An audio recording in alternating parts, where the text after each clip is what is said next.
Gubernur Jawa Barat, Ridwan Kamil terharu saat makam anaknya, Eril hingga kini masih dibanjiri peziarah. Ridwan Kamil kembali beraktivitas setelah hampir sepekan izin dari pekerjaannya karena harus melakukan prosesi pemakaman putra sulungnya Emeril Khan Mumtaz atau Eril. Sebelumnya dikabarkan, Eril telah dimakamkan di komplek pemakaman keluarga di Desa Cimaung, Kabupaten Bandung. Kini, setelah prosesi pemakaman telah selesai, Ridwan Kamil menghadiri acara wisuda putrinya, Kamilia Laetitia Azahra atau Zahra di SMAN 3 Bandung. Saat menghadiri acara tersebut, suami Atalia itu berkesempatan untuk memberikan kata sambutan dalam acara wisuda Zahra. Dilansir dari YouTube Intens Investigasi, Kamis tanggal 16 Juni tahun 2022.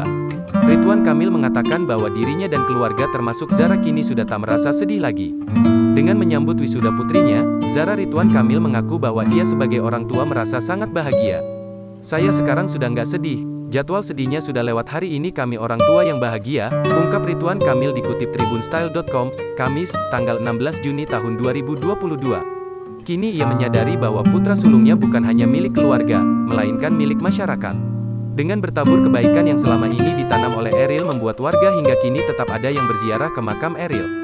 "Hari ini kami sudah menyadari Ananda Eril bukan milik kami lagi, tapi sudah menjadi milik masyarakat, sampai hari ini masih banyak yang ziarah," terangnya.